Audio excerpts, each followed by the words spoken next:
मानवारा दोस्तों, कुछ लतीफ़ी विर्द जमा करूं था। ज़ेर ज़बर पेश तलफ़ुज़ जी का चुक थी वञे त मुंहिंजी इस्लाह कंदा, भला बाग पाईंदुसि।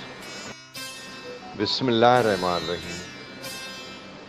जीअं सा कानी कां लहसंदे लातियूं करे, अची उभरी ओचती दर्द पिरियां जी दां, वेज ॾंभी थो ॿांह सूर हीअं खे साम्हूं।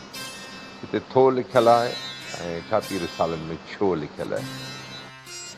के ओॾाई ॾूर, के ॾूर ओॾा सुपुरी, के संभरजनि न कॾहिं, के न विसरनि मूर। जीअं में कुंडीअ पूर, तीअं दोस्त वरा को दिलि से। धड़ ते दूंहं जीअं सिर भर सुपेरंदे, लॻो वाव लतीफ़ ते तन पिरियां जे तीअं, त हासिल थिए ईअं करीनूं करी वॼो। ही हिन बैत जूं मुख़्तलिफ़ लिखणियूं आहिनि रिसालनि में।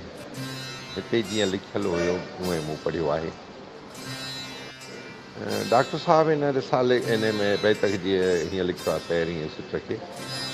धर ते दूहीं जीअं सुरबुर सुपेरंदे,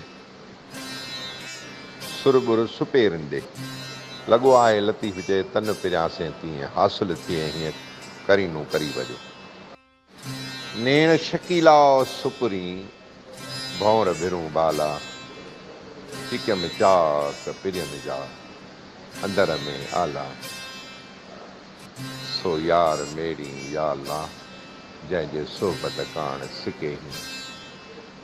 शकीला ऐं सकीला ॻाल्हि साॻी आहे। सकीला पढ़ो या शकीला पढ़ो, ॻाल्हि साॻी आहे, हिन जो माना मफ़हूम साॻियो आहे।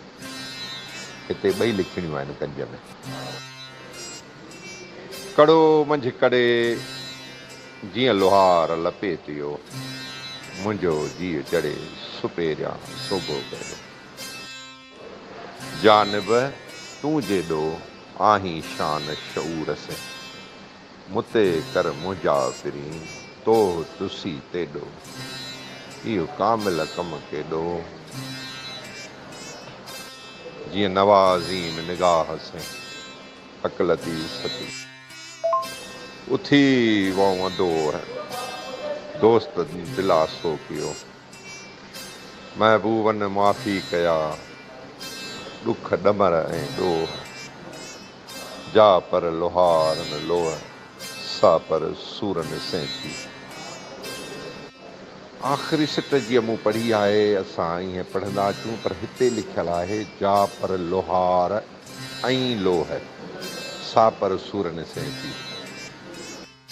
नाज़ मंझारा निकिरी पिरी करे थो पंधु, भूं पिण बिस्मिल्लाह चयो, राह चुमे थी रंध।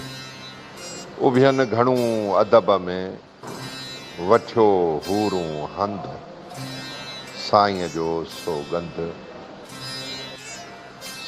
जीअं साॼन सभिनियां सुहिणो, जीअं लिखियलु आहे हिते, पर इहो न हुअणु खपे। साईं जो सौगंध, साॼन सभिनियां सुहिणो।